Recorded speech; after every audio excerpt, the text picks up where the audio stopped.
Paraît que t'as des propos intolérables. Où y a pas de tolérance. Enculé de ta race.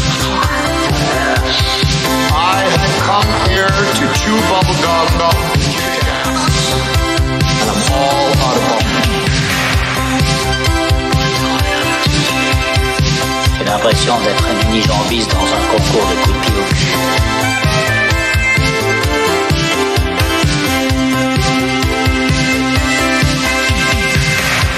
Salut à tous, c'est Luc Le Gonidec et bienvenue dans Retour vers le Turfu, le podcast de la pop culture passé, présent, futur.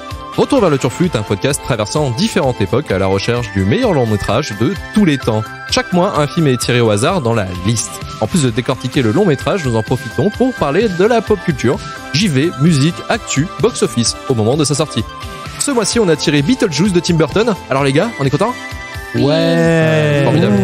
De Tim Burton, sorti en France le 14 décembre 88, et avec moi pour causer pop culture pour cette première partie de l'émission, Elsa. Ouais. Pezzo. Ouais.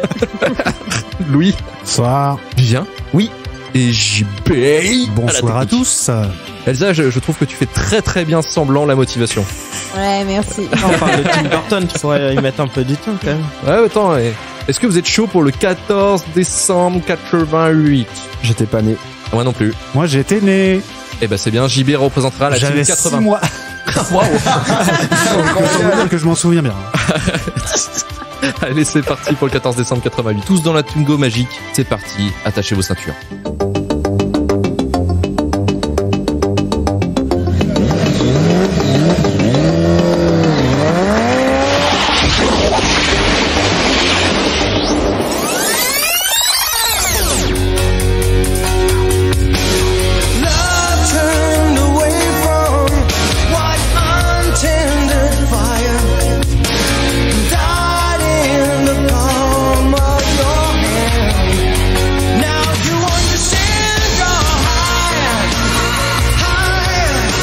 Voilà 2 mois que les transports en commun sont perturbés par des arrêts de travail, 1 mois qu'il n'y a pratiquement plus de courrier puisque les centres de tri sont en grève. Mais Paris est si beau à Noël. Oui, surtout quand on a le temps de regarder les lumières.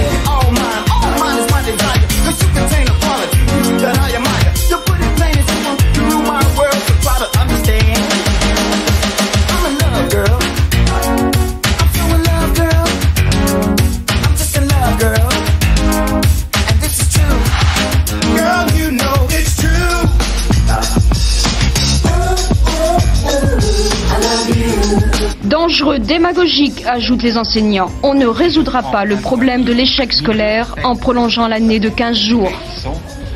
C'est pas très sérieux d'avoir annoncé quelque chose sur ce seul plan, tout du moins c'est comme ça que ça a été entendu, alors qu'on sait très bien que la question des rythmes scolaires, que la question du contenu des programmes, de la surcharge des effectifs, que toutes ces questions-là doivent être abordées, et les enseignants ont un petit peu l'impression que les choses ont été abordées par le petit bout de la lorgnette. Ah.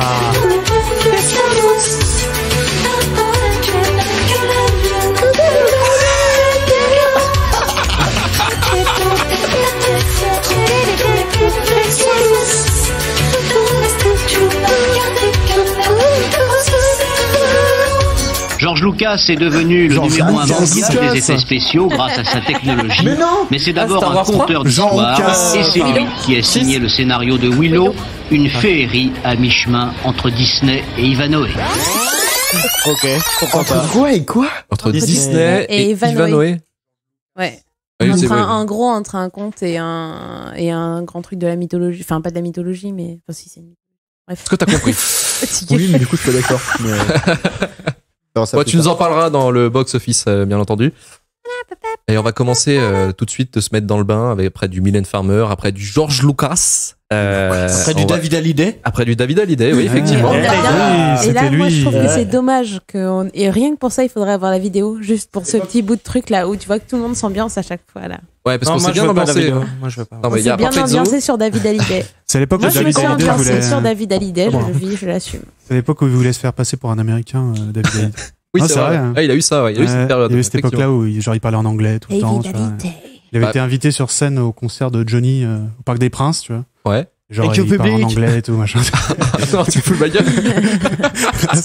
Le sketch. C'était l'époque. Le mec, il fout la honte à son père, tu vois. Genre. Ah, mais je crois, mais son père, c'était un peu pareil, hein. C'était vendu comme un Américain, quoi. Ouais, il a une période comme ça, Johnny. Le tout début de sa carrière, il était vendu comme un fils d'Amérique. Ouais, puis il me semble qu'il avait fait ça, il avait fait un road trip filmé en Amérique. Après, lui, c'est un grand amoureux de l'Amérique et tout ça. Bah oui. C'est son kiff, surtout. C'est sûr. Bah, s'il était amoureux du Japon, t'imagines qu'il aurait pas le même nom, hein. Les Harley.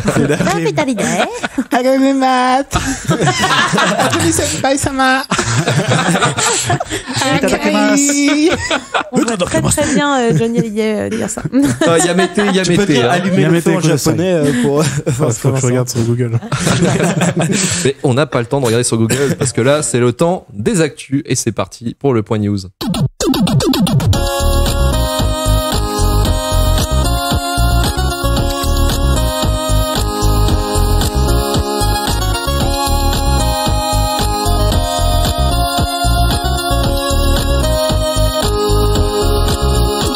Les gars, il faut que je vous mette dans la confidence tout de suite.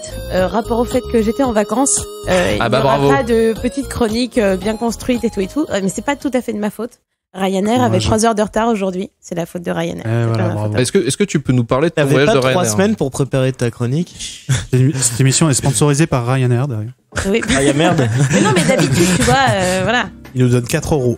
D'habitude, je fais l'hôtesse de l'air, mais là, les hôtesses de l'air me l'ont mis dans le cul, donc je pourrais pas faire la chronique de façon proprette. Donc t'es en grève. Donc je suis en grève un peu comme en France, le 14 décembre 1988, merci. Wow. Donc oui, il y a des grèves. Il y a des grèves en France. Est-ce que ça étonne Est-ce que c'est surprenant? Est-ce que c'est vraiment la peine de le dire? Je sais pas trop. Ça arrive pas souvent quand même, hein. C'est notable. Apparemment, c'est un cas un peu particulier dans le sens où il y a 4 lignes de métro qui sont fermées sur Paris et apparemment ça fout vraiment le bordel. Alors, j'ai une Parisienne à la maison, elle peut témoigner. Effectivement, déjà, une ligne de métro, c'est beaucoup. Enfin, oui, dans le fond de l'appartement. Bon, 4 lignes de métro, ça fait chier. Mais la grève qui fait encore un peu plus chier, c'est en Espagne, pardon, où là il y a une grève des transports en commun et une grève des postiers qui voilà. Bref, en gros, il faut comprendre que tout le monde fait un peu la grève, que ce soit en France, en Espagne. Et la question que je vous pose, c'est à votre avis, pourquoi est-ce que les syndicats sont un peu vénères partout en 1988? Parce que c'est Noël. Quelle période de l'année? C'est Noël. C'est le 14 décembre, même ça a moyen. Moi je sais. C'est le pouvoir d'achat. Moi je sais, c'est la sortie de Beetlejuice. Non. C'est pas l'Europe? Non plus. Qu'est-ce qui pourrait foutre la merde? Je sais pas, au pif, sur le bingo magique, les Arabes. Pour vous dire, il y a quand même... il y a quand même un truc, il y a quand même 60% de la population d'Espagne qui fait grève le 14 décembre. 60%. Ah, en Espagne. Donc il y a tous les syndicats, alors je sais pas dans le reste de l'Europe, mais en tout cas en France et en Espagne, ça pète du cul là. C'est la première grève générale depuis très très longtemps en Espagne, par rapport au fait qu'avant c'était un dictateur et que tu pouvais pas trop faire grève. Mais c'est pas la crise économique en Espagne à ce moment-là? Bah c'est pas vraiment une histoire de crise économique, mais c'est qu'on commence à délocaliser en fait. Ça a déjà commencé un petit peu avant, mais là on commence à ressentir les effets. Il y a plein d'usines qui ferment et qui rouvrent au Maroc. Puisque c'est 2 fois moins cher, et ils te le disent d'ailleurs dans le journal. Voilà, c'est moins cher. Résultat des courses, tous les syndicats sont pas contents, qu'ils soient français, espagnols ou voilà. Donc voilà pour les petites grèves. Sauf les syndicats du coup marocains. Je suis pas sûr qu'ils soient syndiqués. Champagne. Du coup, ils font pas grève, tu vois. Pour le coup, sur le point de vue un petit peu politique, il y a les communistes, le parti communiste et le parti qui existait encore en 1988. Ouais, c'est vrai. Et oui. Enfin, il existe encore aujourd'hui, mais oui, mais il est un peu poussiéreux, quoi. Ouais, il est pas très visible. Oui, voilà, c'est ça. Et bref, donc t'as le parti communiste et le parti socialiste qui sont un peu en train de se tirer dans les pattes les uns des autres. Pourquoi? C'est bizarre ça. Parce qu'ils ont un peu tous la même idée, non? Mais oui, mais pas pareil. Mais pas pareil, voilà. Ils disent la même chose, mais pas la même façon. En gros, on te dit ça. On te dit, alors oui, on est tous un petit peu de la gauche, mais eux, ils sont de gauche, mais pas de gauche. C'est pas des vrais gauches. D'accord, ok. Et l'autre, ils sont de gauche, mais trop de gauche. C'est ça. Toujours sur le point de vue un petit peu politique, un petit peu voilou. On a des réformes, elle n'est pas faite encore et on se le rassure, elle ne le sera pas. Au niveau de l'éducation, on propose une prolongation de l'année scolaire. C'est une question compliquée. Voilà. Et pourquoi papa? Mais parce que après l'éducation nationale et les personnes scolaires n'auraient pas 2 mois de vacances consécutifs dans l'année. Ah ouais? C'est dégueulasse. Comme partout dans le monde. Économie. Alors, en gros, là, ça te donne l'occasion de voir plein de petites interviews très cool de gens qui te disent alors en soi, c'est pas une mauvaise idée, mais en même temps, c'est pas vraiment. Enfin, c'est pas une bonne idée non plus. Mais je crois qu'en fait, l'idée, en fait, c'est d'alléger le planning en fait journalier, mais du coup en allongeant non, l'idée, la durée du truc. De ce que j'ai compris, apparemment, c'était vraiment d'allonger juste de 2 semaines. Avec le bon planning. Parce que ce qu'il disait, c'est qu'il y avait des échecs scolaires plus importants qu'avant, en fait. Ouais, mais sauf que et à raison. Avant, il travaillait pas 15 jours de plus. Je vois pas en quoi c'est la solution. Et surtout que, en fait, ce qu'ils ne vous ont pas pris en compte, et ils te sortent plein de statistiques, mais elles sont pas bien prises. En gros, plus c'est allé plus les années ont avancé jusqu'aujourd'hui, plus le nombre de personnes qui rentrent à l'école est important. Par contre, le nombre de personnes qui en sortent très diplômées ou avec un diplôme suffisant pour trouver du travail, il est de plus en plus restreint. Et les personnes qui décrochent, forcément, elles sont de plus en plus nombreuses, puisqu'il y a de plus en plus de personnes qui rentrent. On a notre Mitterrand national qui va faire une petite visite à Casablanca. Ah. Et alors là, c'en est suivi. Ah, je sais ce qu'il va faire, moi. Il va visiter les nouvelles usines délocalisées Non. Non. Non, il y a un congrès franco-marocain ouais. Qui se tient pour... Alors, c'est quand même un congrès franco-marocain. Et donc, c'est la première fois, je sais plus, depuis la création du truc, qu'il se tient au Maroc. Donc, c'était plus franco que marocain. Enfin bon. C'est ça qu'il est en premier. Il y va aussi parce que c'est un petit peu tendu au Moyen-Orient. Je vous passe les détails, c'est tendu, l'Israël, la Palestine, voilà, il y en a un qui tape sur l'autre, qui tape sur un. Puis il y a les États-Unis qui arrivent comme ça, qui se passe là-bas. Non, mais toujours le même con. C'est calme d'habitude. Il y a les États-Unis qui viennent se poudrer comme ça en disant nous on dit oui, on dit non, hop là, ça fait de la merde, voilà, il se passe ça. Ça fait des chocs à pic. 14 décembre 1988. Qu'est-ce qu'on a d'autre le 14 décembre 1988 Ah oui, si, on un peu. Allez, des morts. Il n'y a pas de morts jusqu'ici. Un séisme en Arménie. Oui. Ouais. Plein de morts. On peut même pas les décompter.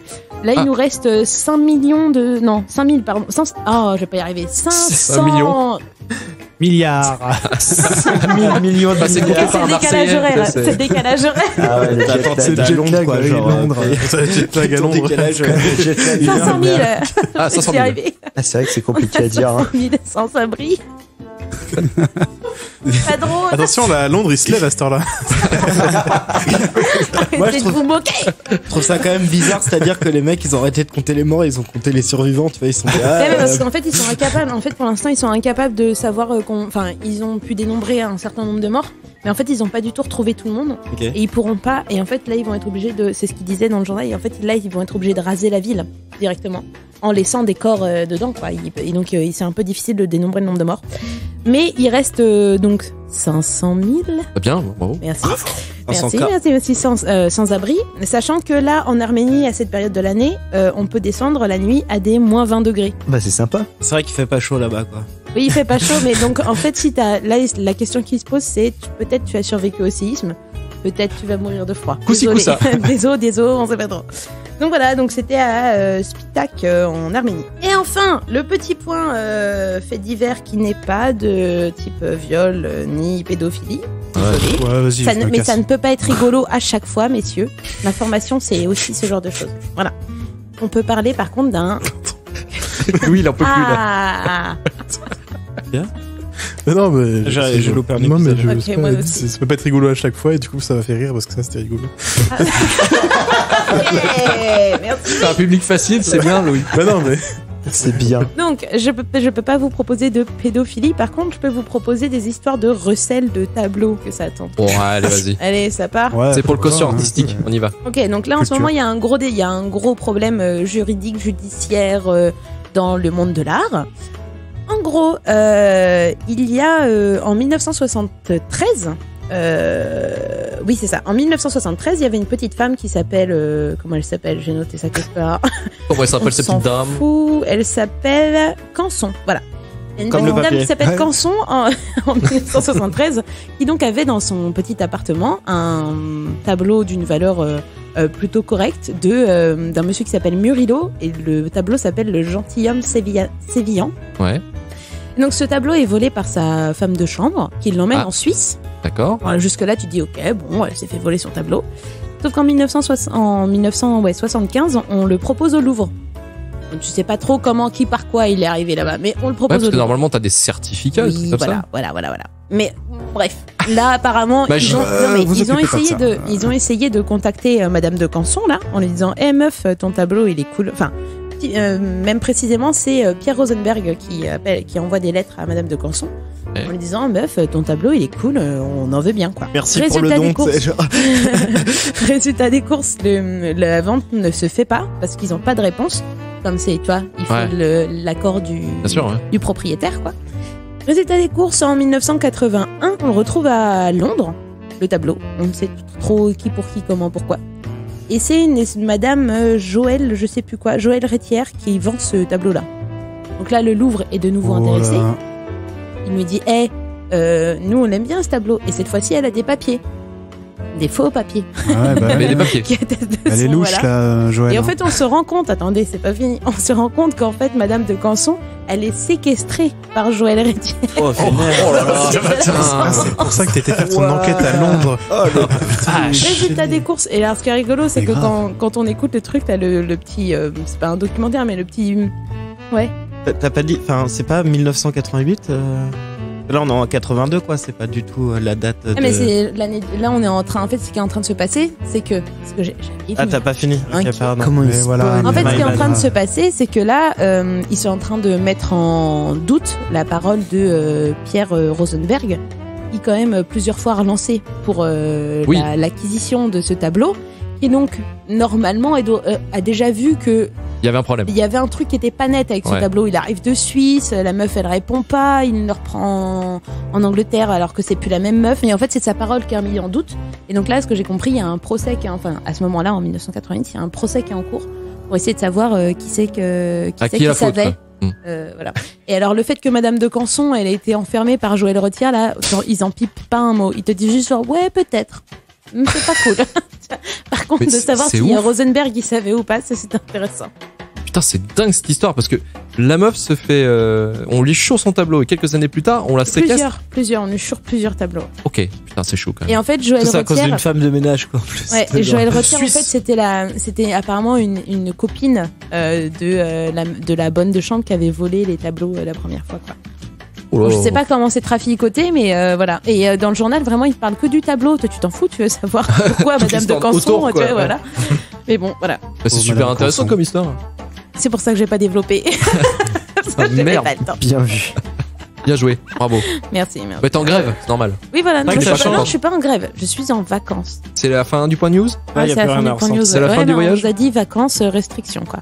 Service minimum. Service minimum. Ok, c'était les points news. C'est la faute à Ryanair. Service minimum Ryanair édition. On va passer maintenant au box-office de Vivien.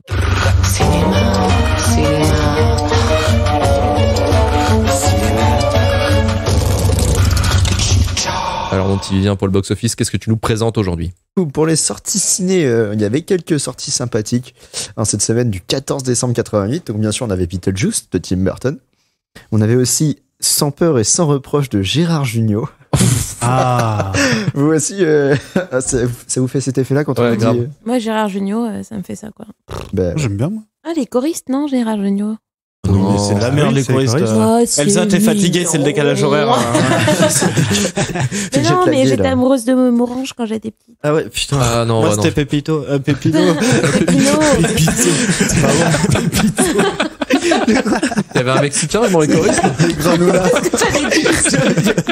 Je me rappelle pas, ils étaient tous blancs, donc ça peut pas être ça. Il y avait Pépito. Essaie de rebondir là-dessus, là. Je vais rebondir parce que il y a un film après avec Michael Jackson, du coup, les choristes, les enfants, Michael Jackson. Pardon. Donc, du coup, Moonwalker avec Michael Jackson. Moonwalker.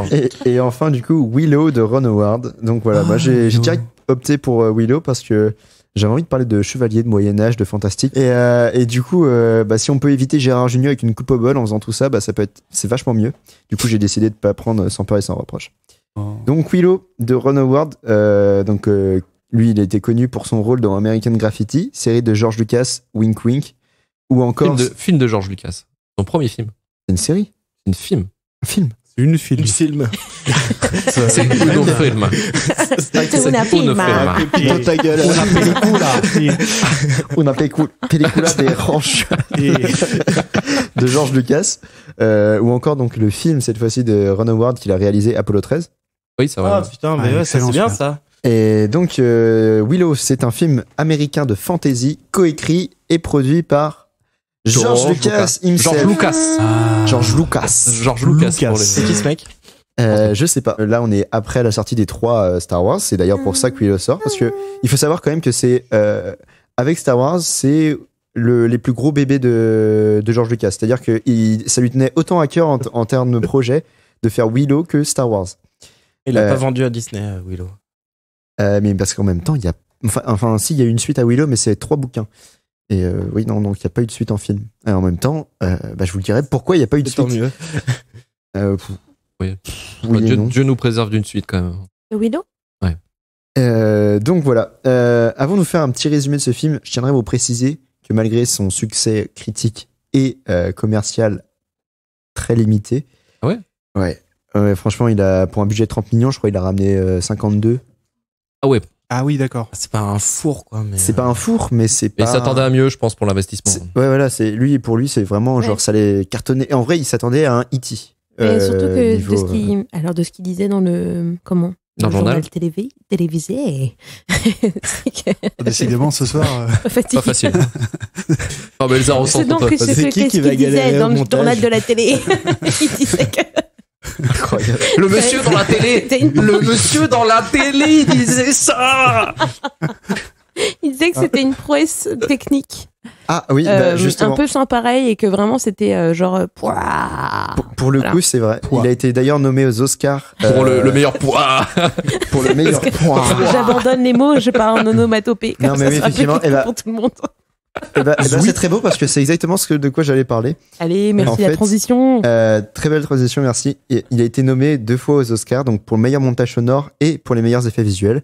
Et pourquoi pour les meilleurs effets visuels? C'est parce qu'il propose une révolution dans le domaine de l'infographie, avec le net progrès, voire même la perfection de la technologie du morphing. Et pourquoi pour le son il a été nommé? Parce que il y a une bande son pas dégueulasse, je sais plus qui c'est. Honnêtement, elle est ok. Et même niveau sonore, c'est très propre. Je reviens sur la technologie du morphing. Qu'est-ce que c'est quoi le morphing? C'est le fait de rentrer plusieurs modèles de créatures dans un ordinateur et utiliser un logiciel pour créer des transitions entre chacune des créatures, pour faire donc une espèce de transformation. Morphing. Et donc c'est une technologie assez récente. Et là, c'est poussé au maximum. Et donc afin de créer une transformation en 3D, et dans le film, c'est sur une scène où il y a un personnage qui passe de chèvre à autruche, à pan, à tortue, à tigre, pour finir par se retransformer en vieille dame. Et là, voilà. Alors, je vous expliquerai pourquoi, c'est compliqué. Et donc en fait, c'est flou. D'ailleurs, l'effet spécial est flou aussi, un peu. Du coup, voilà, c'est en vrai, l'effet est pas dégueulasse du tout, et je pense même, je le trouve moins dégueulasse que certains effets, certaines images de synthèse plus récentes, Star Wars 3. Voilà, pour ne citer personne. Pour ne citer personne. Je vais vous faire un petit résumé, pas piqué des hannetons. De Willow. Donc Willow, c'est l'histoire d'un nain. Ça commence vachement comme une blague de merde. C'est un nain qui va à la mine. Du coup, on va recommencer. Un belge et un nain. Bref. Du coup, dans un monde où les gentils, trop gentils, sont opprimés par les méchants, très méchants, et par une ville. C'est un peu le début de toutes les histoires de fantasy pour gosses, c'est vrai. Et donc les méchants dirigés par une vilaine reine sorcière qui est encore plus méchante que les autres méchants. Le sport national, c'est de tuer des bébés. Voilà. Et ouais, effectivement, il y a une prophétie, voilà, comme toujours, la prophétie qui annonce que la méchante reine, elle sera tuée, elle sera zigouillée. Pas zigouillée, mais il y a un bébé qui apportera sa chute. C'est pour ça qu'il faisait référence à Ivanhoe tout à l'heure. Moi je pense qu'il aurait pu faire référence à Tolkien, parce que après, sur la construction du film, c'est Tolkien. Ouais, mais là, le pitch. C'est Seigneur des Anneaux avant l'heure, quoi. Effectivement, une prophétie prévoit la chute de la méchante reine causée par la naissance d'un bébé au bras marqué du destin. Heureusement, le bon bébé survit, pas les autres, désolé pour vous, et est trouvé par un fermier Nelwyn. Alors les Nelwyn, c'est quoi? Ce sont les nains dans ce film, voilà. D'accord. Donc, du nom de Willow of Good. joué par Warwick Davis. Voilà, c'est le nom que je cherchais. Le nain le plus connu de Hollywood. Voilà, le nain le mec qui fait quasiment les nains dans tous les films de cette époque. Puis maintenant, mais... il a été dépassé. Afin de sauver le monde, Willow décide de parcourir ce monde pour sauver le bébé destiné à devenir une magnifique princesse. Pour cela, il décide de former la communauté de l'anneau et d'aller au Mordor et... non. Je me suis planté d'épisode, c'était il y a 2 mois. Non, il forme la communauté du bébé et recrute donc, pour son équipe, attention, la crème de la crème, 2 sidekicks rigolos qui jouent très mal, du coup on les rétrécit, comme ça on les voit plus jouer. Ah bien. On recrute aussi Conas le barbare, si celui-là vous le connaissez. Alors il est dans plein de films, vous savez, c'est celui qui a vu Schwarzy faire Conan, et du coup il essaye de faire pareil, sauf que c'est pas Schwarzy, du coup c'est nul. Et c'est comme ça que tu l'appelles Conas le barbare? Conas. Ah, Conas. C'est un jeu de mots. Ah, j'avais compris Conas. Non, mais moi j'avais compris Conas. Moi, j'aime bien, c'est bon, j'ai la ref. Et du coup, merci Pezzo. Super. Et du coup, ça marche vachement moins bien. Hein. Là, on a juste un vieux type qui passe son temps à penser avec son pénis, à foutre tout le monde dans la merde. Et il sait pas se battre, il jongle juste avec ses épées, en fait. C'est tout ce qu'il fait. C'est déjà impressionnant. Ouais, grave. Non, mais encore plus impressionnant. Il aurait pu passer dans Incroyable Talent. Il a des super pouvoirs. Il met du feu sur ses épées ou pas? Non. Il peut draguer comme un lourd et quand même pécho la meuf. Ah. Ça, c'est beau. Ça, c'est un pouvoir. Hein. Ah, mais alors ça, Sur Instagram. c'est assez régulier quand même. Non, mais lui, il a drague lourd. Oui. Et ça marche. Il a pécho. Et il a pécho, mais dans les films, ils te font croire que c'est vrai. Dans les films, Indiana Jones, James Bond, jamais il drague proprement. Il drague de façon vraiment dégueu. Ah non, mais et là, ça marche. Non, mais c'est-à-dire que là, James Bond, c'est propre à côté. Ah, à ce point-là. Ah oui. Je le connais, à côté, il est gentil. Est-ce que c'est pire que le mec, je me rappelle plus de son nom là, dans Star Wars, celui qui se drague avec un Wookiee là? Oui, parce que. Non, pas Anakin. Han Solo. Han Solo, ouais. Oui, c'est pire. Et tu vois, quand même, il la force, il la viole dans un confin, tu vois, du vaisseau, comme ça, là, en lui disant, allez, si, embrasse-moi. Et elle, à la fin, lui dit, comme tu m'as presque un petit peu à toucher, je t'aime bien, quand même. Oui. Là, il se retrouve 30 secondes dans sa tente, il manque de la violer dans son sommeil. Et voilà. Et il lui dit, non, mais je t'aime, et sans toi, je suis perdu. Et ça marche. Putain, à l'époque, les sommes, ils savaient si. Ouais, non, c'est incroyable. Hein. On savait s'y prendre avec les femmes. Savoir-faire qui a disparu. Savoir-faire. On y arrive. Putain, mais on est. Ah non, voilà, donc. Moi, j'aborde sur Instagram, mon sphère en verre. Il faudra couper plein de trucs dans l'épisode, ça. Elsa a relevé la blague. Pas du tout. Ah. Là, j'ai fait un virgule spécias. Merde. Spécias. La prononciation ce soir, c'est pas Pepito. Il y a un truc avec les histoires. C'est pas c'est la prononciation qui est pas facile, hein. C'est pas pour personne. Putain, ça El Gonideco. Avant qu'on t'ait coupé, quand t'es largement niqué ta chronique. Ça va, j'ai l'habitude. Au fur et à mesure de RVLT, c'est à peu près toujours pareil. Donc faut couler les vides, quoi. Le pouvoir du montage, quoi. Ouais, exactement. Du coup, ça a duré 3 minutes 30 en vrai. Il a un autre super pouvoir. C'est qu'il peut faire des galipettes aux cascadeurs. Ah bien. Ouais, c'est-à-dire qu'en fait, quand il touche quelqu'un avec un bâton ou une épée, il fait des galipettes.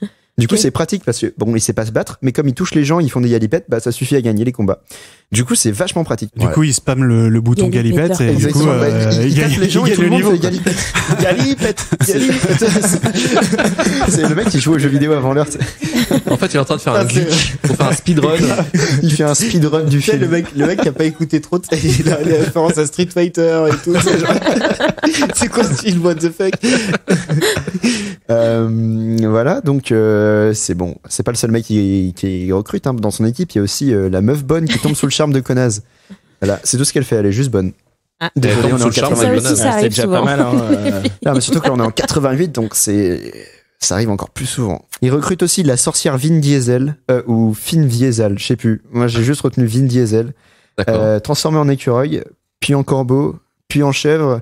Puis en. C'est ça le moment. Voilà, je crois que je me répète. La communauté du bébé va chercher à battre les méchants, qui ont eux aussi des super pouvoirs. Alors attention. J'ai hâte de savoir. Alors lui, il fait la galipette, mais à l'envers. Il fait des saltos. C'est pas loin. Il fait la roulade. Alors d'abord, on commence par la grande l'acrobranche. Monocycle. Il monte en cercle, à la fin, elle termine. Et la morale de l'histoire, c'est que tu sois méchant ou gentil, le cirque réunit tout le monde. Oh putain, génial. Merci Lucas. Chez nous, on appelle ça le Sénat. Ouais. Le Sénat. Putain, sa mère. Je vais réussir à lire une ligne à la minute, c'est magique. C'est magnifique. On t'écoute. L'équipe des méchants. Voilà, la sorcière, donc elle a un super pouvoir qui fait surjouer les gens. Ouais, c'est pas très utile, mais au moins c'est rigolo.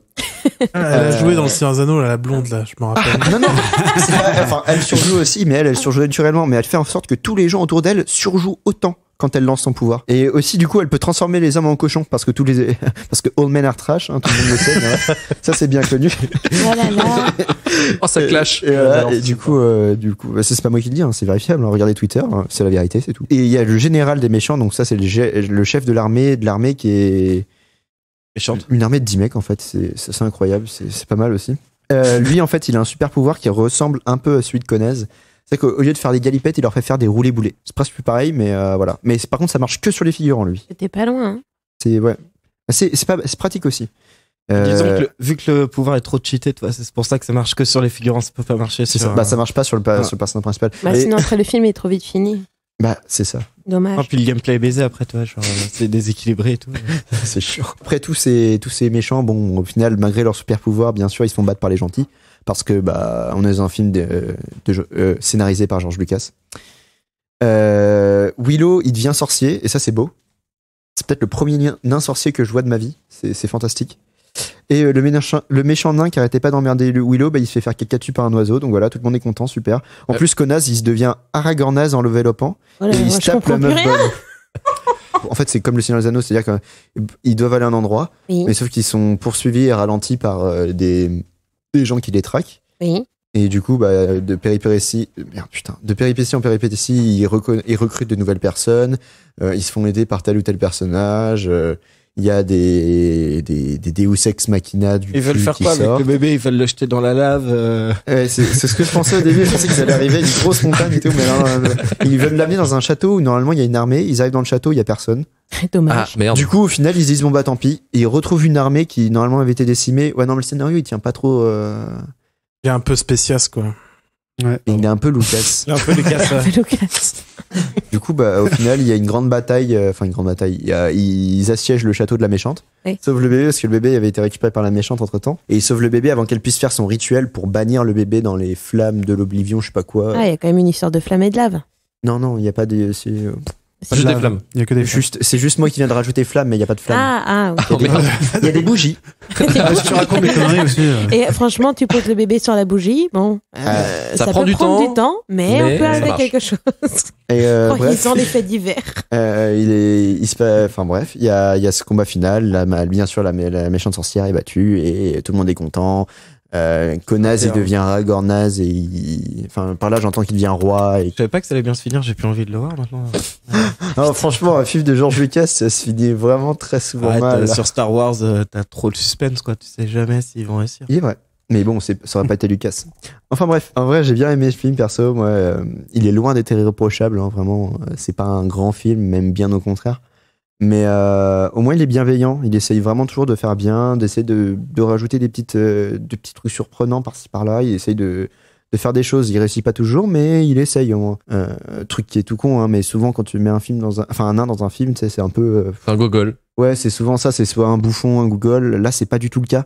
C'est vraiment, il se bat tout le long. C'est lui qui mène tout le monde. Tous les autres sont des gogols en fait par rapport à lui, quoi. C'est vraiment lui qui tient le groupe soudé, etc. Donc il est montré de très bonne manière. Ouais. Vers les femmes aussi, parce que bon, même si je parlais de la meuf bonne, etc., c'est un peu un cliché que t'as dans les films, mais par exemple, c'est un film qui passe le test, comment il s'appelle? C'est le test où tu vois où les personnages féminins parlent d'autre chose que le personnage principal, etc. Mais... On en avait parlé dans Amazing Spider-Man, mais je me souviens plus du nom. Là, par exemple. Bechdel, ouais, un truc comme ça. Un truc comme ça. Becherel. Allez, on va mettre Becherel. Typiquement, sur le combat final, il y a 3 femmes qui s'affrontent, du coup. Donc, il y a la fille qui a trahi sa mère. Il y a les 2 sorcières qui se battent en magie et elles parlent uniquement soit du bébé qui est une femme ou alors entre elles de leur relation, etc. Et du coup, pour le coup, c'est pas mal, surtout qu'on est en 88. Il y a peu de films qui sortent des stéréotypes. Surtout dans un truc heroic fantasy qui est normalement. C'est ça, ouais, qui est très. Limite, normalement, il y aurait eu que le personnage de la meuf bonne, à la limite de la méchante sorcière, et puis c'est tout. Puis il y aurait jamais eu aucune interaction. Là, du coup, c'est pas le cas. Il essaye de faire des efforts. C'est Lucas, donc. Est-ce que ce serait à la rédemption de Lucas? Non. D'accord. Ok. En vrai, dans les Star Wars, tout n'est pas bon. Mais la princesse Léa, quand même. Mais il essaie toujours de faire des persos qui se battent un peu contre les clichés. Elle est un peu con parce qu'elle finit avec lui quand même, tu vois, mais il n'empêche que c'est une princesse rebelle, qu'elle s'y connaît en politique, qu'elle mène son petit morceau de barque, quoi. Donc, c'est ce qu'il essaie de faire, là, c'est ce qu'il a surtout essayé de faire avec Willow, mais il a aussi fait avec les femmes, c'est qu'il essaie de faire des personnages qui se battent contre leur destinée, les stéréotypes de leur société, en fait. Et pour le coup, bah. Ouais, le message est pas mal, mais si c'était pas aussi mal écrit, je pense que ce serait. C'est ça. C'est le souci, c'est que c'est Lucas qui écrit. En fait, je pense qu'il arrête de faire, d'écrire, quoi. Oui. C'est ce qu'il fait, hein, tout simplement. Il a fini. En soi, en même temps, ces personnages sont pas tous mauvais, tu vois. Genre, même si la plupart c'est des clichés. J'ai envie de dire, dans un film de fantasy, il y a très peu de personnages qui sortent des clichés. Hein. Il y a souvent le mec badass, le nain qui rigole et qui boit de la bière. C'est très codifié, non, mais je suis d'accord. C'est ultra codifié, du coup. Il peut très bien se démerder, il peut très bien faire du simple sans être simpliste. Après. Ah oui, je suis bien d'accord. Non, c'est sa phrase à lui, à Vivien. C'est vrai que c'est vrai. Donc voilà. Famille. Bravo, donc on a quelques idées, comme je disais. Puis bon, perso, moi, ça me rappelle vachement les bouquins d'Heroic Fantasy que je lisais petit dans la cour de récréation, avec de la magie, des monstres, des gentils qui gagnent, mais quand même un peu ils en chient sur le chemin. Enfin bref, moi je trouve ça cool. C'est en soi, c'est un film pour la famille qui se fout pas trop de ta gueule. Donc déjà rien que ça, un film qui s'adresse principalement à des enfants et qui se fout pas de ta gueule avec un scénario tout pété. Ça a le mérite d'être noté, donc voilà, c'est pas le film de l'année, clairement pas, mais c'est un film sur lequel vous passerez un bon moment. J'étais petit, il passait tous les ans à Noël à la télé. Mais il y a eu une période comme ça. C'est un film de Noël. Il y avait Willow, l'histoire sans fin, Mary Poppins, enfin tous ces trucs-là. En même temps, c'est pas pour rien qu'il est sorti un 14 décembre, j'ai envie de dire. Mais il y a eu toute une période comme ça avec pas mal de films un peu fantastiques pour famille et qui étaient pas dégueulasses. Le monde de Narnia et tout. Il y en avait un autre là, Dark Crystal aussi. Moi, j'adorais ce film quand j'étais petite. Bon, c'est pas du film, mais. Voilà. L'exorciste aussi, je me rappelle. Très très bon esprit de Noël. On a regardé ça à 25 au matin avec maman. Donc voilà, ouais. Donc c'est tout ce que j'ai à dire sur Willow. Pas grand chose de plus. Hein. Si vous voulez le regarder, allez-y. Je pense pas que vous passerez un mauvais moment. Sinon, vous passez à côté de rien. Donc faites comme vous voulez. Voilà, donc on va passer au box-office. Donc pour le top 5 du box-office sur la semaine du 14 décembre 1988. Alors, petit disclaimer, c'est celui de Paris. Les archives avant 90, ne prenez pas un national, ouais. J'ai pas trouvé de chiffres non plus. Je trouve pas de national. Avant 90, c'est impossible. Je sais pas comment ils comptaient. Je sais pas non plus. Donc bref. De toute façon, en même temps, comptez pas. C'est comme les morts en Arménie. De toute façon, dans tous les cas, ça doit être vachement proche de la réalité. Place de cinéma, mort en Arménie, même combat. Oh non, c'est horrible. C'est ignoble. Moi, j'assume pas. Peggy 18. Plus. Du coup, pour le top 5, en premier, on a Camille Claudel de Bruno Nuiten. Quoi? Ah, ça me dit quelque chose, ça. Camille Claudel. Mais c'est un film sur la peintre. Ouais. Sculptrice. Je sais pas du tout, je sais que c'est une artiste. Sculptrice. Quand tu dis en premier, c'est le 5e ou c'est le premier du box-office? Premier du box-office. Presque 250 000 entrées en 2 semaines. Mais c'est pas mal. Paris. Gérard Depardieu, Isabelle Adjani. Voilà. Ah d'accord. C'est pour ça que ça fait. Oui, c'est pour ça. Pas folle la guêpe. En deuxième, on a Willow. Normal. Sur sa première semaine, il fait quand même 90 000 entrées. À Paris, c'est pas mal. C'est pas mal. Voilà. En troisième, on a Ne réveillez pas un flic qui dort. Ça a l'air prometteur, ça. C'est un film français. Ah bah voilà. Ça avait l'air chiant. C'est une histoire de flics pourris. Et ça, il y en avait pas mal des polars, des polars français comme ça, bien. Ouais, mais c'est pour ça que j'ai même pas envie d'en parler. C'est genre des polars français. Enfin, il y en a eu plein à cette époque-là, quoi. Mais il y en a pas des mauvais. Lui, il a pas l'air. Honnêtement, il a pas l'air ouf. Ouais. Il est pareil qu'il est pas. Pas dingue. Pas dingue du tout, non. Ok. Donc voilà, je vais pas m'éterniser dessus. Quatrième, en fait, les 3 derniers sont tous quasiment à égalité. Ils sont à entre 75 000 et 78 000 entrées. Donc en quatrième, on a Moonwalker avec Michael Jackson. Voilà. Je l'ai pas vu, moi perso. Quelqu'un l'avait vu ou pas? Non, pas du tout. Il est pas très bien. Non, il est pas bien reçu comme film. Un long clip en fait, à ce que j'ai compris, c'est le plus gros reproche. C'est ça, ouais. C'est que en gros, il a marché parce qu'il y avait Michael Jackson surtout, quoi. C'est juste un clip de Michael Jackson en fait. C'est déjà pas mal. Oui, certes. Faut pas beaucoup plus pour vendre, quoi. C'est ça, mais c'est le reproche qu'on lui fait. En cinquième, on a Itinéraire d'un enfant gâté. Oh, il est trop bien.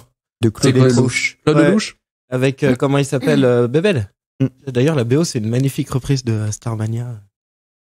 Génial. Ouais. Une reprise de Starmania. Starmania. Ouais, c'est ça. Laquelle de Starmania? C'est j'aurais voulu être le blues du Businessman.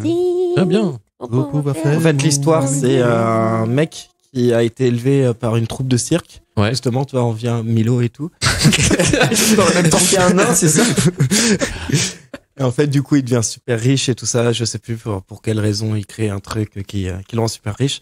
En fait, le mec est super malheureux parce que lui, il voulait juste faire du cirque, quoi. Et du coup, il pète un câble et genre il déserte. Il laisse tout le monde en plan et il va vivre sa vie, je crois, en Afrique, un truc comme ça. Ouais. Et franchement, super beau film. Ok, nickel. Mais c'est du Lelouch, hein. C'est plutôt bien en général. Ouais, c'est. On n'aime pas, mais ça reste un bon réal. Juste vite fait quelques petites disons entrées intéressantes dans le top 10. On a Rox et Rookie en 6ème place. Ah, attends, putain, j'ai rayé la cassette, moi. T'as rayé la cassette. Défoncé, mon gars. Qu'est-ce que ça veut dire rayer la cassette? Le mec, il raye la cassette. Elle marchait plus trop parce que je l'ai trop regardé, tu vois. Ah ouais, d'accord. J'avais peur que c'est un autre sens, tu vois. Un de mes Disney préférés, quoi. Franchement, putain. Ça, c'est de la bombe, quoi. Il a dit, en mode, j'ai rayé la cassette. Qu'est-ce que vous êtes mal placés, les gars. Bon, Rox et Rookie. Rox et Rookie, voilà, donc pas grand chose à dire, si ce n'est que c'est un excellent Disney. Ouais, j'ai un très bon souvenir aussi. Triste, mais. Ultra triste, ouais, mais triste. Très bon Disney, ouais. C'est super Disney. En 7ème, on a Beetlejuice. C'est un peu de la je voulais juste parler un peu quand même de Beetlejuice parce que c'est le film qui lui a permis d'avoir derrière que la Warner lui file la direction des Batman. On en parlera après en plus. C'est pour ça. Donc quand même un bon succès pour un film avec un tout petit budget, donc voilà. Tout petit budget et vraiment mis en mode allez, rien à branler, quoi. Ouais, c'est ça, voilà. Donc vraiment sorti de nulle part et qui a quand même sorti son épingle du. Bah lui, en fait, il a cartonné après.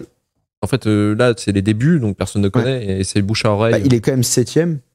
Ouais, mais 7ème. Ouais, mais pour un film qui est normalement sortirait aux F, tu vois. Donc mine de rien, voilà. Et en 10ème place, on a Qui veut la peau de Roger Rabbit. Voilà. De Robert Zemeckis. Mais qui est 10ème. En combien de semaine d'exploitation? 10ème à la 10ème semaine d'exploitation. Ah oui. C'est violent, mais c'est normal. Hein. Voilà, donc, voilà. Ce film, c'est un missile atomique. C'est une prouesse aussi technique. Hein. Ouais, pour la grosse prouesse technique. Ouais. Prouesse technique. Après, il y a eu Space Jam, c'était bien aussi. Dans le même genre.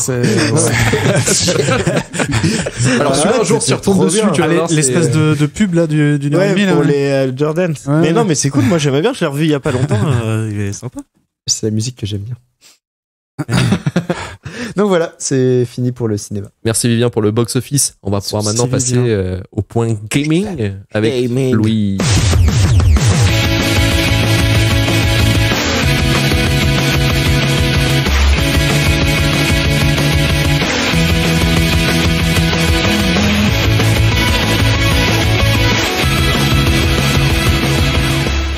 Pas à me lancer.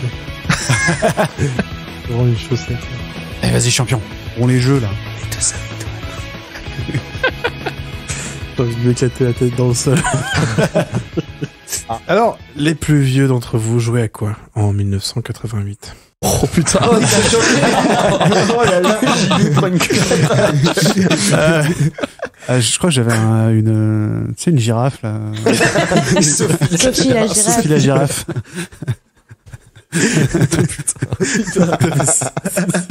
Ça met l'épisode de l'enfer, quoi. C'est clair. Alors, pas en décembre particulièrement, hein, cette fois, parce que sinon, je n'aurais rien eu à vous présenter. Alors, pas facile d'être un gamer en 88, hein, t'as 3 jeux par an et... Dur d'être un gamer. J'ai hâte qu'on tombe sur Freaks dans les années 20. Ça va être sympa. Ah bah, t'auras rien, gros. Et tu fais avec, du coup, hein. Espérons juste ne pas retomber sur un film de la même année, sinon je vais être dans la merde et on fera un blind test gaming et ça sera peut-être pas si mal. Hein. Bon, allez, let's go pour le premier jeu. Alors, Dragon Quest Solid Societe Dentetsu. Donc, c'est Dragon Quest 3, développé par Shunsoft et édité par Enix. Il est sorti sur NES en Japon, bah, ils ont changé. En Japonie profonde. Voilà, en Japon. Le royaume du jeu est au japonais. Jeu vidéo pullule. Sans la fatigue. Donc, du coup, ce jeu sorti en Japon au février 88 et juin 91 aux États-Unis, hein, mais bon, pas de sortie en Europe. Je sais, j'ai vraiment pas grand-chose, hein, on fait avec, hein, les gars. Ça sera une chronique à la mode Vivien. En fait. Ça sera une chronique pour les Japonais qui nous écoutent. Hein. Il fait chez moi. Tout en japonais alors. Merci. Allez, go Louis. Dragon Quest. Alors, sabemos qu'elle a... c'est pas japonais, ça. Japonais de luxe. Les gars. Bon, Ça sortira pas vivant. Dragon Quest 3, c'est un RPG 2D où on contrôle une équipe lors d'une aventure en affrontant des bêtes en combat court parcours.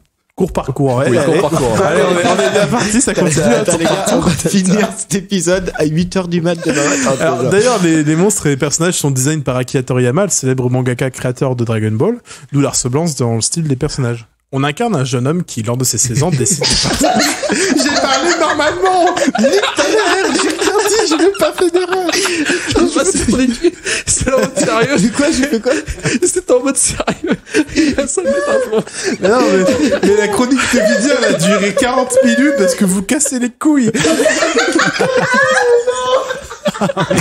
C'est mis partout. Il a bavé le petit. Mais ton petit frère, lui. Faudra acheter un micro, les gars. Il est en train de mourir, le pauvre. Il y a ton petit frère qui a bavu, Luc. Ma chronique a fait 1200 mots, on est à 30! Il est où son bavoir? Arigato gozaimasu. Pour l'audio description, il vient de recracher par le nez ce con. On est à 1/40 de la chronique. Ok, c'est bien parti. 1h40 d'enregistrement.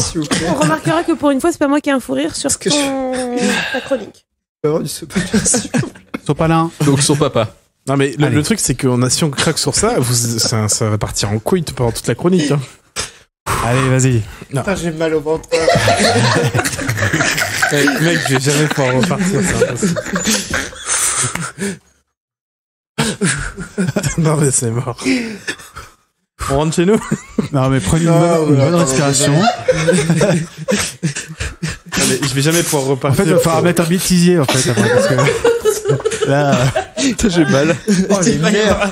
L'épisode de l'enfer. La virgule, elle va durer 1h49, tu sais. C'est même l'épisode 3. La virgule de la virgule. Oh la vache, pas facile. Allez, un peu de sérieux, les gars. Bon, vous promettez que vous n'allez pas exploser de rire dès que je vais dire une phrase. En tout cas, pas dans le micro, t'inquiète. Vas-y, c'est bon. Ok, je disais, alors pour le pitch du jeu, on incarne un jeune homme qui, lors de ses 16 ans, décide de partir à l'aventure pour devenir un grand héros, comme son père. Mais tout ça, c'est après avoir rencontré le roi de son pays qu'il informe que le terrible Baramos, s'il n'est pas vaincu, le monde court à sa perte. Alors on apprend d'ailleurs que c'est ce même Baramos qui a tué son père. Donc le gamin de 16 ans, il va partir affronter une abominable créature vivant dans un volcan pour venger son père. Il en a dans le falzar, le petit. Le jeu a été très bien reçu et même connu pour avoir déclenché des émeutes lors de sa sortie au Japon. Les jeunes ont préféré sécher les cours pour avoir la main dessus. Ouais, ça a été un gros fléau, ça. Le jour de la sortie, il y a, je crois qu'il y a même des employés, ça a fait planter le PIB japonais. C'est que carrément l'éditeur a même pris la décision de sortir ses futurs jeux le week-end pour éviter de faire le bordel. Non, mais t'imagines, c'est ouf, hein. Et il y a même une légende urbaine au Japon qui raconte que le gouvernement a failli voter l'interdiction des jeux Dragon Quest pour pas que ça se reproduise. Il s'écoula environ 4 millions d'exemplaires, hein, et aujourd'hui ça paraît peut-être peu, mais pour l'époque c'est énorme. Et ben du coup en termes de notes, j'ai pas trouvé j'ai trouvé que des tests de réédition sur Game Boy quelques années plus tard, mais la qualité en tout cas est au rendez-vous parce que c'est environ 18/20 de la part des médias, mais aussi des joueurs. Alors pas de note de ma part, hein, pas avant ma naissance au moins parce que j'étais pas né. Ah voilà, très simple. Bah ouais, voilà, perspicace. Et je retiens juste que la bande son en tout cas de Koichi Sugiwama est juste parfaite en fait. Est-ce que tu sais que c'est toujours le compositeur? Alors c'est le compositeur qui a fait 80% des dessins animés japonais, des jeux japonais de l'époque. D'accord. Genre le mec est partout, mais il fait du super. Juste ça. Sauf sur Final Fantasy. Ah, on peut pas tout avoir, mon gars. Mais en tout cas, j'ai écouté un petit peu. Franchement, c'est super bon. Bah, moi, je m'en souviens, j'en ai fait qu'un seul, c'est le 8. Ouais. Et je m'en souviens des musiques du 8 et cartonné sévère. C'est l'Odyssée du Roi Maudit, celui-là. Ouais, j'avais fait le Monster Joker sur DS. Ah, toi aussi. Ouais. Et qu'est-ce que ça avait donné? C'est un sous Pokémon. Alors, en deuxième jeu, j'ai Super Mario Bros 2. Alors, c'est un jeu de plateforme développé et édité par Nintendo. Celui-là, on l'a eu en Europe, c'est cool. Mais un an après, donc ça compte quand même. Hein. Ouais, ça compte. 89, mais c'est 88 au Japon. Le Japon, c'était pas un autre nom? Alors, justement, j'ai une anecdote là-dessus. Alors, c'est pas la suite officielle de Mario Bros. C'est l'adaptation d'un jeu qui s'appelle Yume Kojo Doki Doki Panic. c'est un autre jeu Nintendo sorti au Japon sur Famicom. La vraie suite de Super Mario Bros, c'est The Lost Level, qui lui est connu au Japon comme Super Mario Bros 2. Ouais. Qui est dur. Mais il n'est pas sorti en Occident, donc pour nous, c'est l'adaptation de Doki Doki Panic qui fait office de Super Mario Bros 2. Donc on est d'accord, c'est Nintendo qui avait choisi de changer le titre justement pour le vendre à l'international. Mais je vais y revenir à la fin après que j'ai parlé de ce jeu. C'est donc bien de cette adaptation pour l'Occident que je vais vous parler, au cas où si je vous avais perdu. Donc Mario rêve qu'il doit sauver le monde du méchant Wart dans un monde appelé Subcon. Le lendemain, lorsqu'il se réveille, il va faire un paisible pique-nique avec Luigi, Peach et Todd sur une montagne.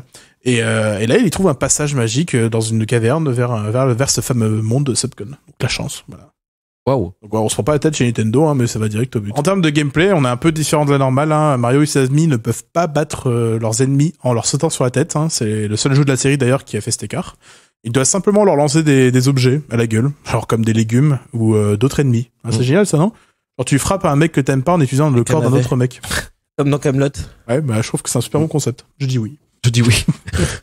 Le jeu il se compose en 20 niveaux répartis dans 7 mondes et l'on peut choisir de jouer Mario, Luigi, Todd ou la princesse Peach.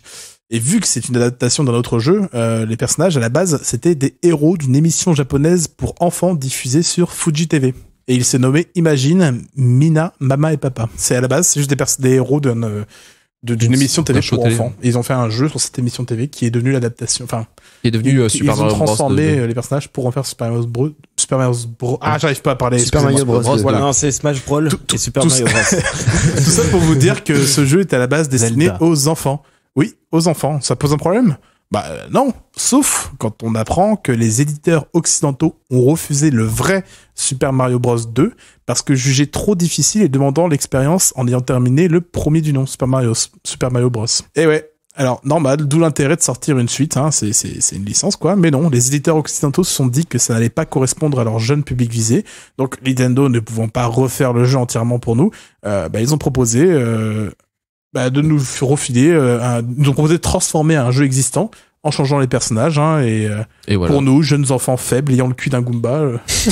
Alors, c'est super honorable de la part de Nintendo, hein, mais enfin, d'ailleurs, c'est impossible que ça se passe aujourd'hui, un truc comme ça, quoi. Ils ont accepté nos caprices et ils nous ont balancé une modification d'un jeu pour enfants. Ouais, ils ont dit que c'était Super Mario Bros. Les règles étaient différentes, t'avais pas, c'est pas autant.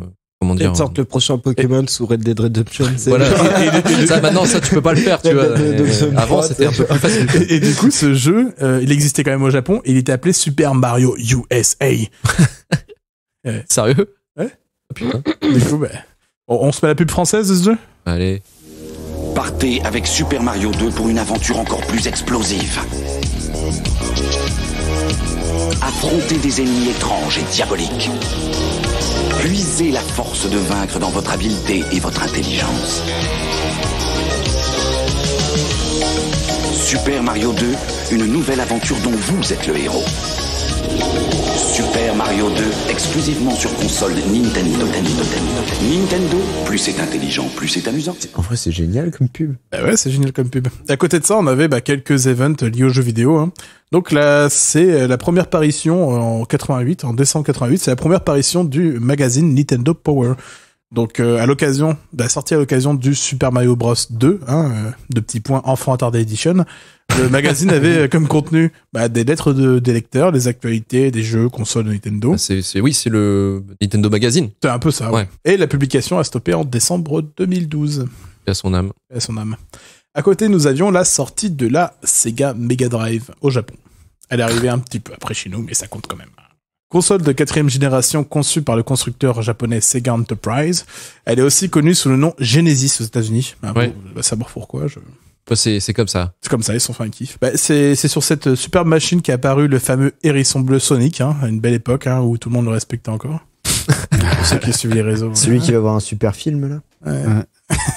Et petite anecdote sur moi-même, c'est ma toute première console. C'est plutôt celle qui m'a, plutôt celle de ma sœur. Mais j'ai découvert le gaming grâce à ça. J'oublierai jamais Sonic, le Roi Lion, Aladdin, les Schtroumpfs avec ce putain de niveau où la lave elle monte et un timer qui me stressait à un point. C'est un truc de... Toi, t'as un problème avec les timers. Ah mais ça m'énerve. T'es pas là pour stresser quand tu joues à un jeu vidéo. Oui, normalement on est d'accord. On se met la pub de la Sega? Allez, c'est parti. Allez. Mega Drive de Sega. Une machine infernale. Sega, c'est plus fort que toi. son stéréo. 512 couleurs. 512 couleurs 16 bits. 16 bits. Mega Drive de Sega. 16 bits, c'est plus fort que toi. Waouh. Il y a vraiment un mec qui a validé ce slogan. Et tu connaissais pas? Tu connais pas Sega, c'est plus fort que toi? Non, mais Sega, oui, mais 16 bits, c'est plus fort que toi. Ça, c'est nul. C'était quand même plus facile que la chronique de Vivien, mais... c'est bien, t'as fini dans les temps. C'est pour moi. Ouais, je sais. Merci, Louis. Il n'y a pas beaucoup de jeux. Ouais, pas de soucis, t'inquiète, on va pas t'en vouloir. Très bien. C'était la dernière fois que tu passais, mais c'est pas grave. Ouais. Au revoir, Louis. Au revoir, Louis. Fin à ton CDI. Bon, allez, on va reprendre de la pointe, là. Ça manque un petit peu de move. Et le move, c'est la musique. Et c'est Pezzo qui s'y colle. C'est parti. Yeah.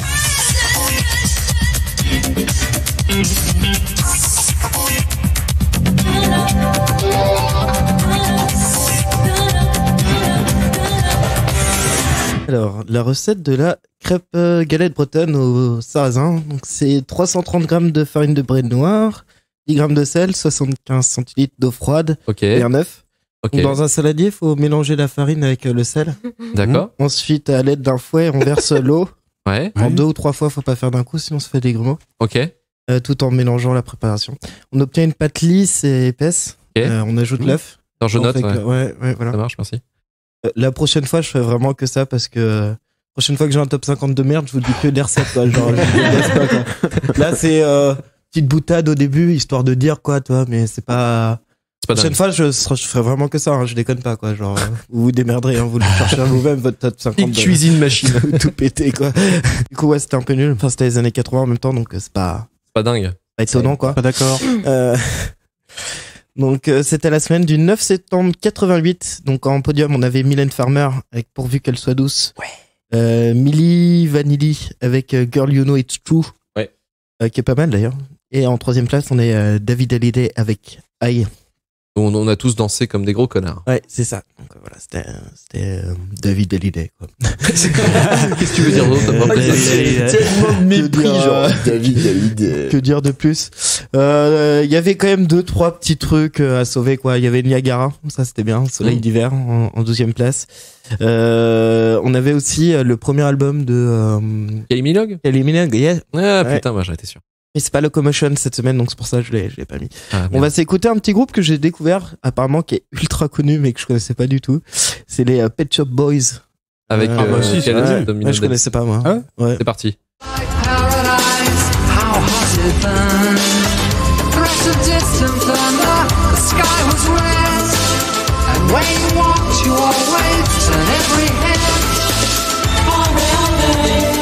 Watch them all fall down. Domino dancing. Watch them all fall down.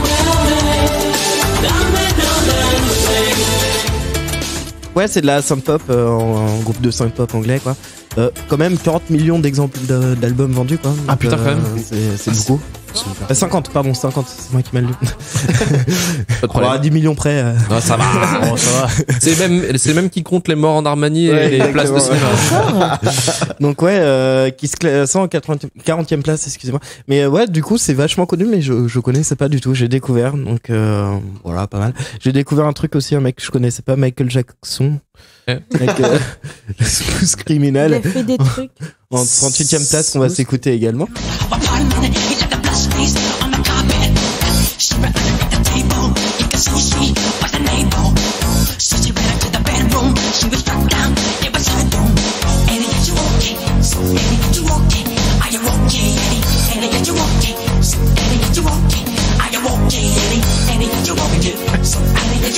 que je ne savais pas, c'est que Annie, elle a 2 ans.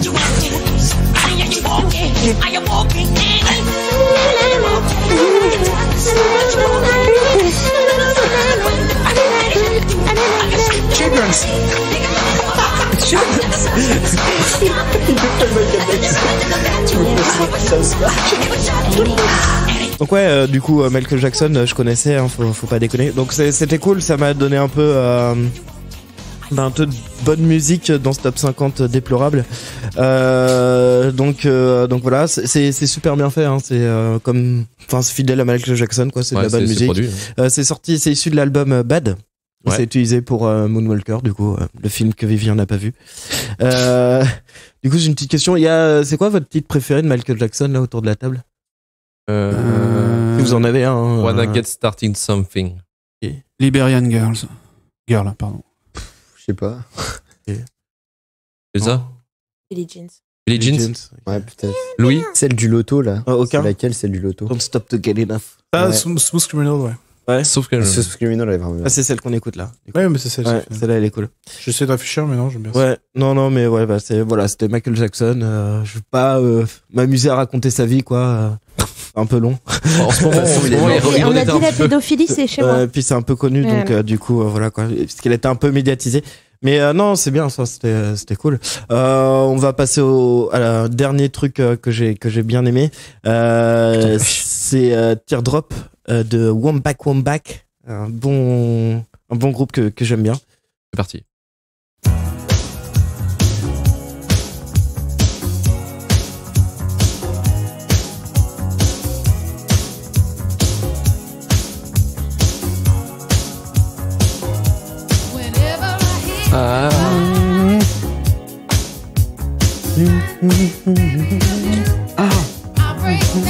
C'est quoi ce jeu? Wombak.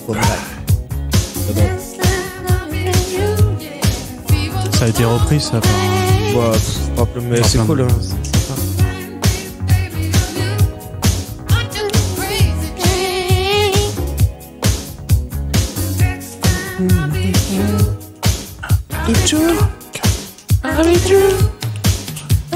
C'est sympa. Pardon.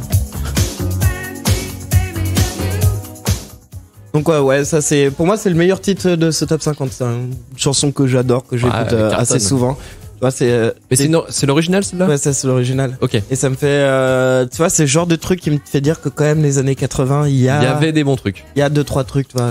Ça, les Cures, Joy Division, voilà, ça on a fait le tour. Pixies quand même. On va pas oublier. Mais ouais, c'était vraiment cool. Alors juste en fait c'est un duo à la base et l'une des personnes du duo c'est Linda Wombak. Et en fait c'est la petite anecdote, c'est la fille de Sam Cooke. Alors Sam Cooke c'est qui? Un mec qui a fait du R&B, enfin rhythm and blues quoi, de la soul et tout. Il est super connu, Sam Cooke. Il a fait plein de trucs. Woman to woman. Ah oui, ouais. Non mais les gars, sérieux, vous connaissez pas Sam Cooke? Non, moi non plus. Attends. Mais je vous ferai écouter après. Mais déjà un mec que tu dis attends. Mais c'est pas il est pas assez connu. Non mais tu connais pas Sam Cooke? Attends. Il y a Elsa qui se concentre. Même vous êtes pas, vous connaissez pas non plus. Vous êtes pas convaincu. Mais si, je crois que je sais. Connemara. Attendez, je crois que je me souviens, moi. Attendez. Attendez. Ouais, je crois que ça me revient, attendez. A change is gonna go. Ouais, c'est ça. Cécile. It's been a long time coming. Ouais, a change is gonna come, ouais. And it's gonna come. Ah, je me souviens. C'est un grand mec de la soul, bande d'incultes de merde. Ça a l'air très beau, mais je connaissais pas. Moi non plus. Ok, mais si, vous allez voir. Arrêtez de faire aux ignorants, là, je vous ferai écouter ça, la club du balcon, vous allez voir. Du coup, j'ai trouvé des petites anomalies dans ce top. Et je sais pas si vous vous souvenez de l'émission Avez-vous déjà vu? Oui. De merde. Alain Chabat. d'Alain Chabat. Alors je vais vous demander de jouer le jeu, les gars. Juste, vous réagissez parce que j'ai fait les petits montages. Vous réagissez une fois que c'est terminé, quoi. D'accord. Okay. Avez-vous déjà vu une version hispanique de La Foule de Piaf aux douces notes des années 80? Jusqu'à la fin. C'est Kenji Girac avant l'heure.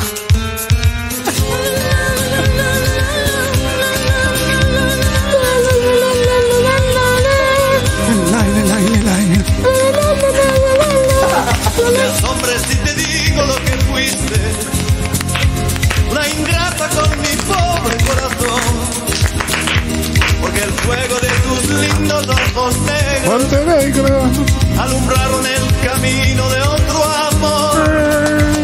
Pensar que te ah, ça te rend heureux, Luc, hein. Enfin l'Espagne. C'est hyper connu cette version. Ça y est. por esas cosas raras de la vida. Sin el beso de tu boca yo me vi. Bamboleo. Es la milla que me hiciste, que no puedo conformar.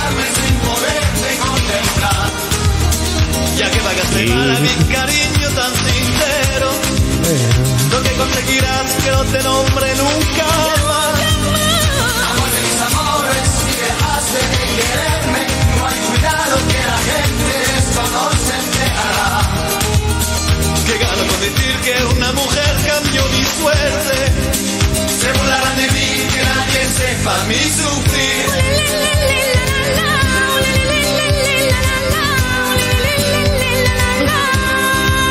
Maintenant, oui. Trop de soleil. Avez-vous déjà vu une reprise 80 de la Sarabande d'Andel chantée par un artiste lyrique français?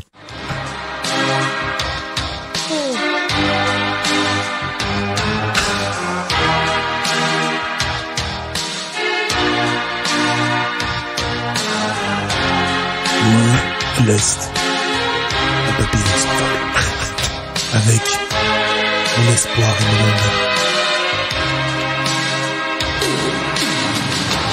Aujourd'hui,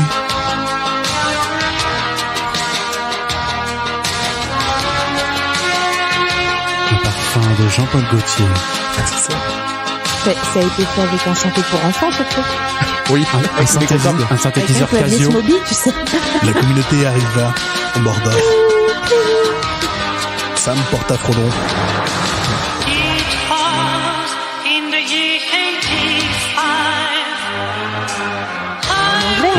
Non, ça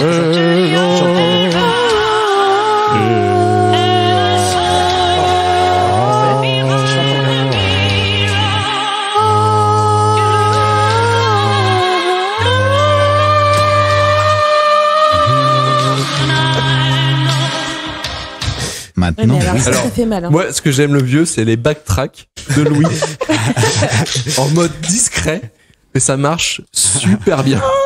Alors du coup, juste quand même, on revient un petit peu sur ce truc un peu bizarre qui vient de se passer. Donc c'est Tu parles de Louis Thierry Mutin avec la chanson Sketch of Love. D'accord. Qui était en 7ème place, les gars. Franchement, c'était pas C'est mal. carrément interdit, ça. Ouais. Oui. Et Oui, du d'accord. coup, par contre, le mec fait de l'art plastique. Et genre, pour le coup, ses peintures, j'ai regardé, c'est assez joli, quoi. Bah, Par qui contre, reste il a là-dedans. pas du tout un talent pour la chanson, quoi. Explique tout. Donc voilà, c'est vraiment de la Mais comment merde. il arrivait à faire de la musique? Je sais pas. Mais il est multi-artiste. Là, genre.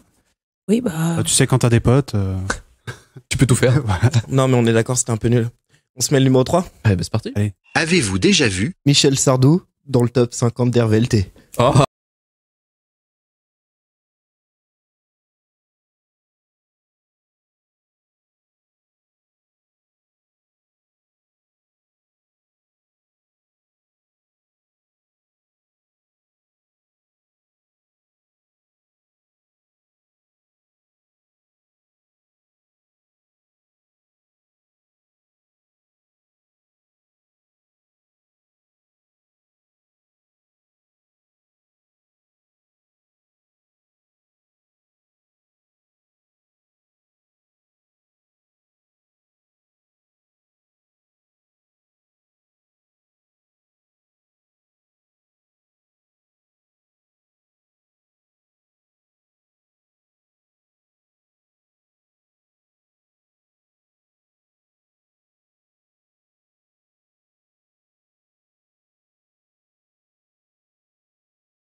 Maintenant, oui. Voilà. Bah putain. C'est la première fois qu'il est dans le top 50 et c'est pas facile de faire des C'était rythmes. pas un hasard. Ouais. Non, et Sardou, c'est de la merde, C'est on est très mal d'accord, écrit. franchement, sans déconner. Il y en a qui. C'est le chanteur préféré de mon père. Ouais. C'est aussi bien écrit que les dialogues d'amour de Lucas. Ouais, Ouais. exactement. Lucas. Lucas Non, mais pour la France franchement, 2. ce mec-là, c'est vraiment une blague. C'est pour ça que j'avais même pas envie trop de détailler dessus. Juste, c'était rigolo. Il m'en Mais manquait un pour faire un le Ouais. saviez-vous. Donc, À l'époque, il était hype, hein, c'est normal. Ça fait mal, là, le raisin qui saoule comme Ouais, rime t'inquiète, on a principale des du trucs un refrain, peu quoi. plus les délicat. dans les fours de Les fours Liverpool. de Liverpool Ouais. qui... Pourquoi? Je ne sais pas. Même Quel dans les fond de scanners, Liverpool même dans ta main. Non, on le lit dans les scanners. Comme les lignes de ta main. Quand il découvre Détroit et qu'il y a déjà les enfants qui se baignent dedans, ça, je trouvais assez cocasse. Mais le Détroit, mais ça encore, tu as une image. Enfants qui se baignent. Parce que vraiment, effectivement. Le scanner, les lignes de la main. Alors, scanner, ligne de la main, c'est peut-être qu'il a découvert l'IRM. Peut-être qu'il avait un cancer à l'époque. Oui, mais. Peut-être pour ça. Et encore une blague sur le cancer, merci Luc. C'était gratuit. Et on a 3 petits trucs que j'ai gardé pour la fin sous le coude. On commence avec la grosse bousasse. Jean-Jacques Goldman avec Puisque tu pars en 37e place.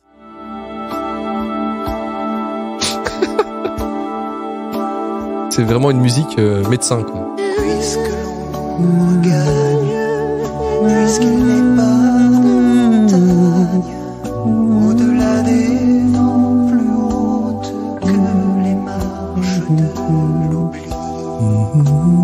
Avance un peu dans la chanson. Non.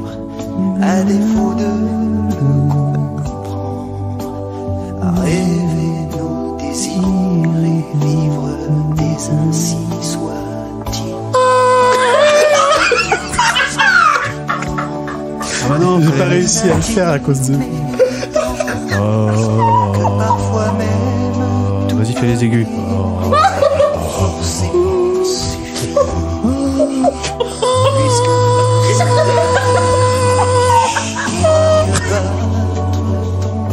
Ah, ça se contient sur le plateau sans trapéter un peu.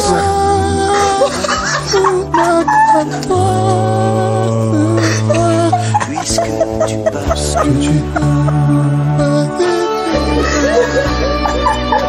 Maintenant, oui.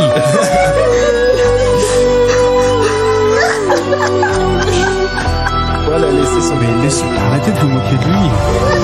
C'est bon.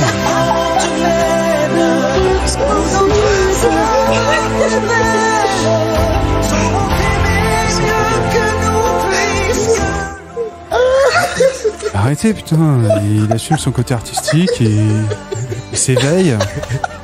Laissez-le s'éveiller. Juste tout décès sur le plateau, quoi. Je te soutiens, Lou.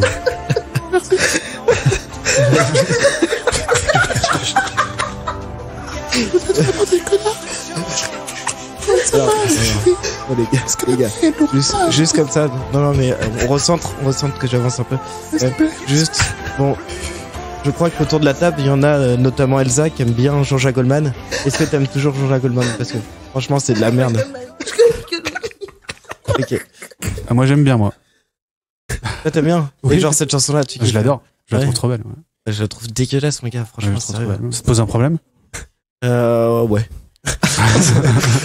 Ok, vous allez vous régler vos comptes dehors, les gars. Hein. Bon, et j'ai mis 7 à camping. On passe en parlant de camping, tiens, ça passait dans camping. Tu peux nous mettre début de soirée, de nuit de folie, s'il te plaît? Ouais, c'est parti.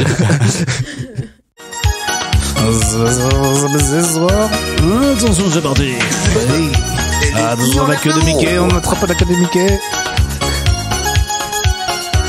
C'est chaud ce soir. Y a pas de saison pour que vive la musique au fond. Pas de saison pour que vive le son. En marchant tu donnes une cadence à tes pas. Tu sens la musique au bout de tes doigts. Tu dis que la vie qu'on t'a donnée est faite pour ça. Tant de choses grâce au son tu connaîtras. Ton cœur est un saphir de pick-up. On a trouvé des décibels dans ton check-up. Et tu chantes ce refrain qui te plaît. Et tu danses, c'est ta façon d'aimer. Ce rythme qui t'entraîne jusqu'au bout de la nuit. Réveille en toi le tourbillon de vent de folie. Tu chantes, ce refrain qui te plaît. Et tu tapes, c'est ta façon d'aimer. Ce rythme qui t'entraîne jusqu'au bout de la nuit. Réveille en toi le tourbillon de vent de folie. Tu l'as bien dit, Jérémy. Ouais, donc voilà. Et il y a certains maris qui kiffent cette, parce que tu tapes, c'est ta façon d'aimer, tu vois. C'est dégueulasse. Non, mais ça, mais toute manière, dans ce top 50, j'ai l'impression d'être au mariage dans une vieille salle des fêtes pétée, toi, de Redon, quoi, franchement. Je sais pas si c'est Jean-Jacques Goldman. C'est quelque chose contre Redon. C'est la merde. Non, mais dans une salle des fêtes, justement. Ah si, ils en mettent. Très joli, Redon. Envole-moi et tout, tu vois. Ouais, Rodon, c'est une belle ville, hein, j'ai rien contre ça, mais bon. Il n'y aura pas de marié là-bas, quoi. Non, bah, pas spécialement, quoi. Ah bon? Ouais. Et en tout cas, je mettrais pas Nuit de folie de début de soirée, quoi. C'est la base. Non, je suis trop hype pour ça, les gars. Moi, Ah, pardon, excuse-nous. Ouais, moi, je mettrais un petit Miles Davis. vécu sur Paris, John Coltrane. Ouais. Non, Billy Holiday. non, mais des trucs pas mal, genre, à la limite, To Be Free, pourquoi pas, tu vois, Ouais, voilà. Notre-Dame de Paris. Je préfère To Be Free à ça. Ah ouais, grave. Oh putain. On va faire un vote. Franchement, tu me déçois. Alors, arrête, c'est pas possible. Soirée de folie ou To Be Free? To Be Free. Soirée de folie, 1000%. C'est pas du tout la même production. Qui tout double, hein. Moi, perso, Nuit de folie. Bah, de toute manière, on va mettre tout le monde d'accord avec la compagnie créole, qui est en 33e place avec La Bonne Aventure. Alors, c'est pas leur gros tube, j'étais un peu déçu. Il y a pas Patrick Sébastien qui a sorti un titre qui s'appelle La Bonne Aventure aussi. C'est peut-être une reprise. Il a fait tellement de choses, c'est pas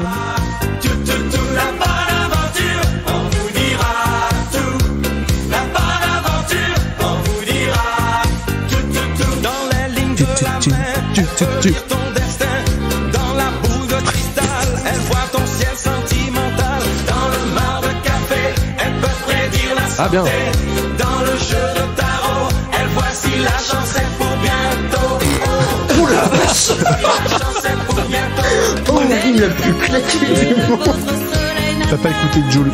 Vous allez rencontrer le partenaire idéal. Le partenaire idéal. En voiture, en voiture. prévention routière. Pas mal. Voilà, c'était à l'image de ce top 50. J'ai jamais vu une rime aussi nul à chier, claquée. quoi. C'était de la merde. Mais Et c'est pour ça. Mais sérieusement, prochaine fois, je vous promets, hein. J'espère que ce sera qu'il y aura un bon top 50 au prochain film, parce que sinon je le fais pas, quoi. Non, parce que c'est Et je le fais pour de vrai, hein, les Moi, gars. je peux le Vous faire. aurez pas de top pas 50, pour hein. de Moi, vrai. je ferai grève, Tu voudras faire le point gaming, peut-être? Non, je ferai autre Change de chose, chronique. je raconterai une histoire, je ferai des trucs. Ouais, tu nous racontes une histoire. Père Pezzo, raconte-nous une histoire. Mais je ferai pas le top 50. Peut-être pour toi, c'était un des machines les plus pétées. Bah non, mais c'est pas motivant. Parce que tu vois, genre t'as des hit machines qui sont nulles, et qui ont un aspect un peu drôle, un peu fun et tout ça. Là, franchement, y a pas grand-chose. Heureusement qu'il y a Louis pour mettre de l'animation, quoi, parce que... Ouais, merci. Merci Louis. Mon âme n'a fait que ressortir ce qu'il Donc voilà, je drop le mic sur ce top 50 un peu de la merde. Je suis désolé les gars. Eh bah écoute, c'est pas grave, Pezzo. Bah, c'est en pas tout toi, cas, c'est le nous, top on va 50. tous dropper le mic pour cette première partie. Et pour une pause club. Et pour une pause club, effectivement, mérité. bien mérité. Retrouvez-nous la semaine prochaine pour parler de Beetlejuice de Tim Burton, en espérant que ce soit un peu plus fun que ce Hit Machine. Hervé Turfur@gmail.com pour envoyer vos idées de films. Twitter et Facebook, Instagram pour nous retrouver. Retourvalturfu.com pour retrouver tous les épisodes de Retour vers le Turfu et Noobs. Et partagez un maximum l'épisode si ça vous a plu. Bisous et cultivez-vous, bordel de merde. Ciao! La